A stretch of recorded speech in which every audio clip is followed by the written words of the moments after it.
The Secret Door to Success, 5th Talk, The Long Arm of God, by Florence Scovel Shinn and published in 1940.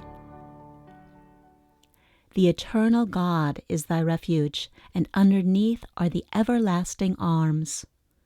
Deuteronomy 33:27. In the Bible, the arm of God always symbolizes protection. The writers of the Bible knew the power of a symbol. It brings a picture which impresses the subconscious mind. They used the symbols of the rock, sheep, shepherds, vineyard, lamp, and hundreds of others. It would be interesting to know how many symbols are used in the Bible. The arm also symbolizes strength. The eternal God is thy refuge, and underneath are the everlasting arms, and he shall thrust out the enemy from before thee, and shall say, destroy them. Who is the enemy before thee? The negative thought forms which you have built up in your subconscious mind. A man's enemies are only those of his own household. The everlasting arms thrust out these enemy thoughts and destroy them.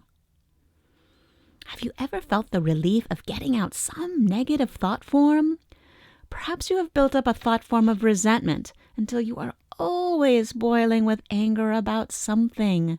You resent people you know, people you don't know, people in the past and people in the present, and you may be sure that the people in the future won't escape your wrath. All the organs of the body are affected by resentment, for when you resent with every organ of the body. You pay the penalty with rheumatism, arthritis, neuritis, etc., for acid thoughts produce acid in the blood. All this trouble comes because you are fighting the battle and not leaving it to the long arm of God. I have given the following statement to many of my students. The long arm of God reaches out over people and conditions, controlling the situation and protecting my interests.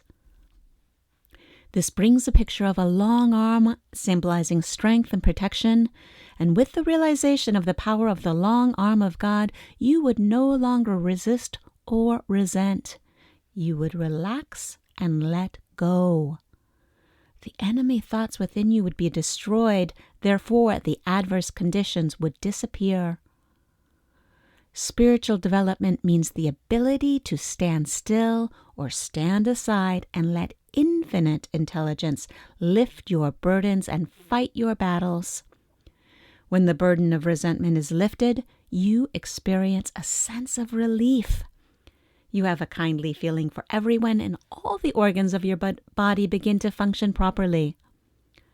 A clipping quoting Albert Edward Day, D.D., reads that loving our enemies is good for our spiritual health is widely known and accepted, but that negation and poisonous emotions destroy physical health is a relatively new discovery. The problem of health is often an emotional one.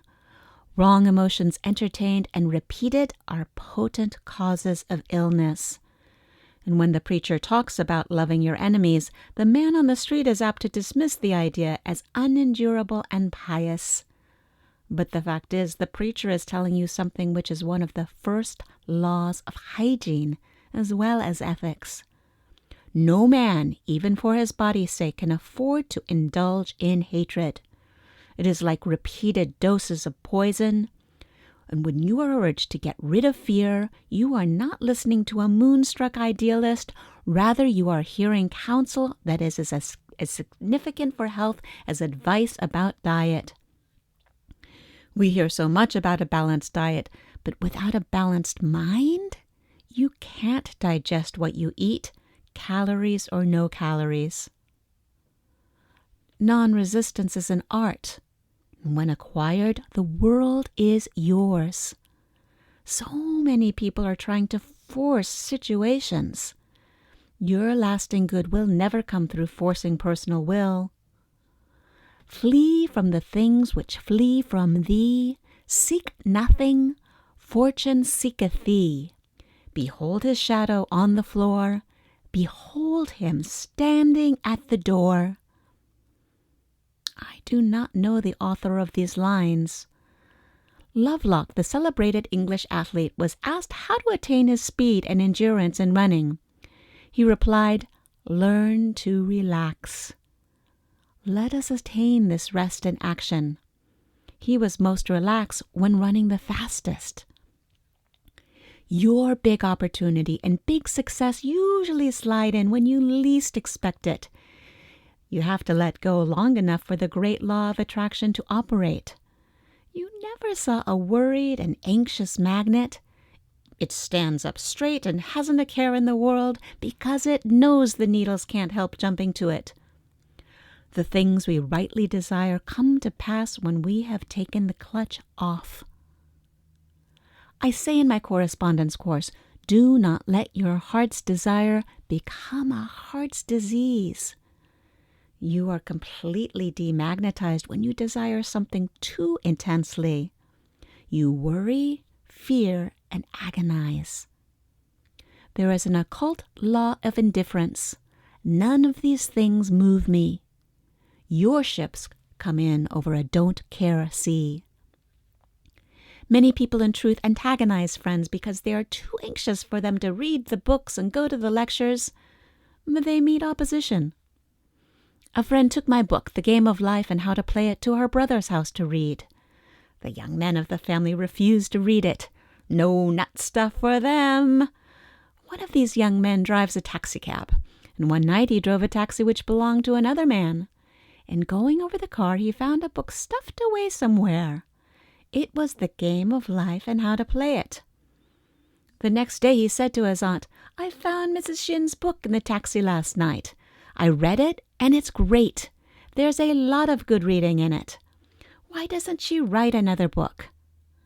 God works in roundabout ways, His wonders to perform. I meet unhappy people, and a few grateful and contented people. A man said to me one day, "I have a great deal to be thankful for. I have good health, enough money, and I'm still single." The 89th Psalm is very interesting, for we find that two individuals take part. The man who sings the psalm, for all psalms are songs or poems, and the Lord God of hosts answers him. It is a song of praise and thanksgiving, extolling the strong arm of God. I will sing of the mercies of the Lord forever. O Lord God of hosts, who is a strong Lord like unto thee. Thou hast a mighty arm, strong is thy hand, and high is thy right hand.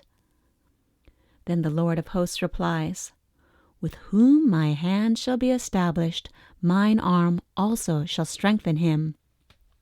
My mercy will I keep for him forevermore, and my covenant shall stand fast with him." We only hear the words forevermore in the Bible and in fairy tales.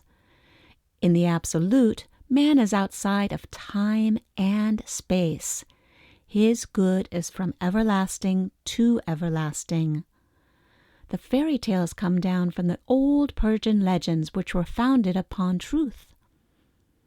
Aladdin and his wonderful lamp is the outpicturing of the Word.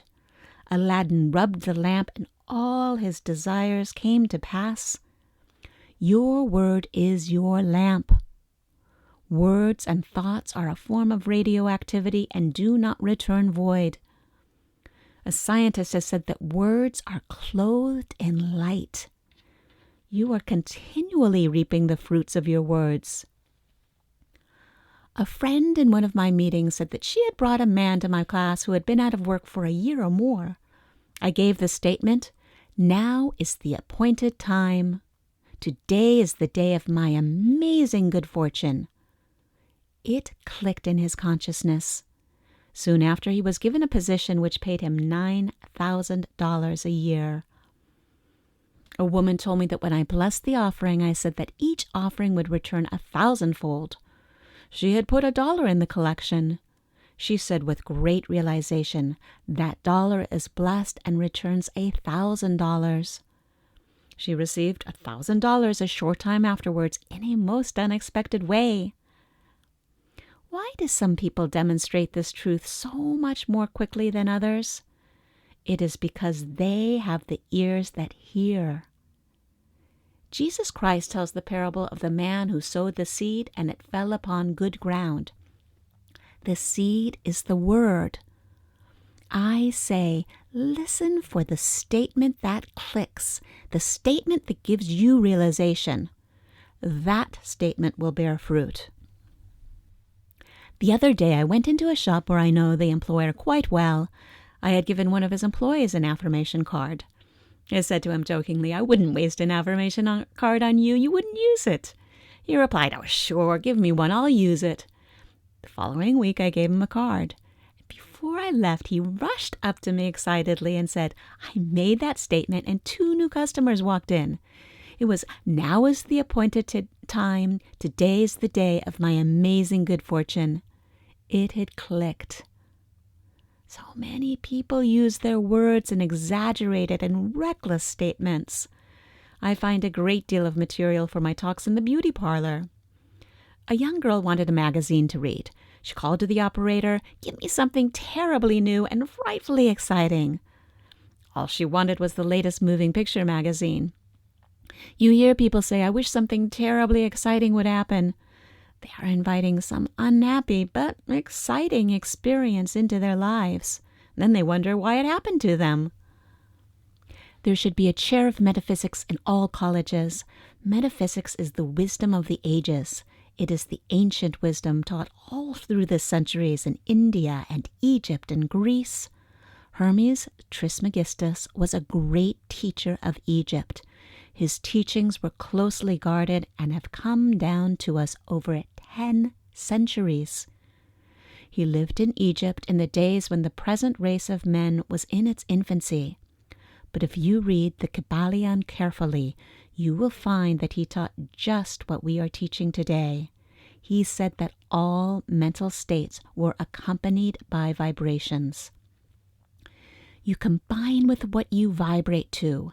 So let us all now vibrate to success, happiness, and abundance. Now is the appointed time. Today is the day of my amazing good fortune. Thank you very much for listening and letting me share The Long Arm of God, the 5th talk, and a compilation of presentations by Ms. Shinn. I hope that you will tune in and listen to the next lecture, which is entitled The Fork in the Road.